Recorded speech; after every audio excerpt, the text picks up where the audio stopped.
საქართველოს როგორც სატრანზიტო ჰაბი დიდ ინტერესს წარმოადგენს ნარკოდანაშაულში ჩართული პირებისთვისაც, თუმცა მათი ყველა მცდელობა ქვეყანა ტრაფიკისთვის გამოიყენონ როგორც წესი უშედეგოდ და ქართულ ციხეში მოხვედრით სრულდება.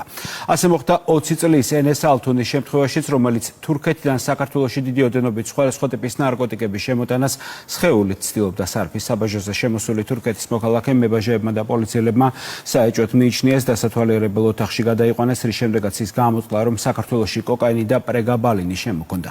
ენეს ალთუნის წინააღმდეგ სისხლის სამართლის საქმე 4 მუხლითაა აღძრული, ბრალის დამტკიცების შემთხვევაში მას 12 წლამდე თავისუფლების აღკვეთა ემუქრება.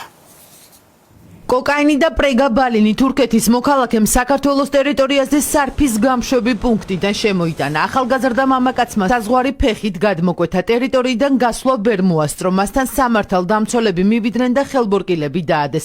ნარკოდანაშაულისთვის დაკავებულია 20 წლის მამაკაცი. დაკავებამდე თურქეთის მოქალაქე გაჩხრიკეს, დეტალური დათვალიერება ჩაუტარეს ბარკს, რომელიც თან ჰქონდა. აღმოჩნდა, რომ კოკაინი და პრეგაბალინი მას საგულდაგულოდ ჰქონდა დამალული.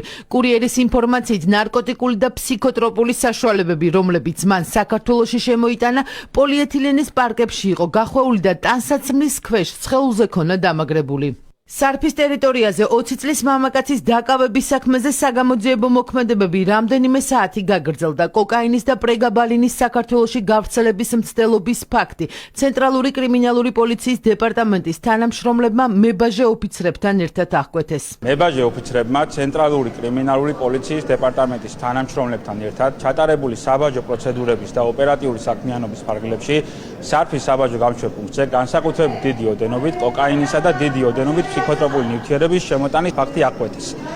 უცხო ქვეყნის მოქალაქე შეეცადა სხეულით შემოეტანა განსაკუთრებით დიდი ოდენობით კოკაინი და ხვნილის სახით დაფასებული პრეგაბალინი. ნარკოდანაშაულისთვის დაკავებული დუმილის უფლებას იყენებს. სარფის საბაჟო გამშვებ პუნქტზე არის დაკავებული. მისი პირადი ჩხრეკისას ამოღებულია ნარკოტიკული საშუალება, ესე იგი კოკაინი და ფსიქოტროპიული ნივთიერება. ბრალს არ აღიარებს, შესაბამისად იყენებდა დუმილის უფლებას. თურქეთის მოქალაქის დაკავებამდე პოლიციამ ოპერატიული ღონისძიებები ჩაატარა. საგამოძიებო მოქმედებების შემდეგ კი სამართალდამცველები ნარკოდანაშაულის კვალზე გავიდნენ. შინაგან საქმეთა სამინისტროს ცენტრალური კრიმინალური პოლიციის დეპარტამენტის თანამშრომლებმა ჩატარებული ოპერატიული ღონისძიებებისა და საგამოძიებო მოქმედებების შედეგად ქვეყანაში განსაკუთრებით დიდი ოდენობით ნარკოტიკული საშუალებების შემოტანის ფაქტი აღკვეთეს.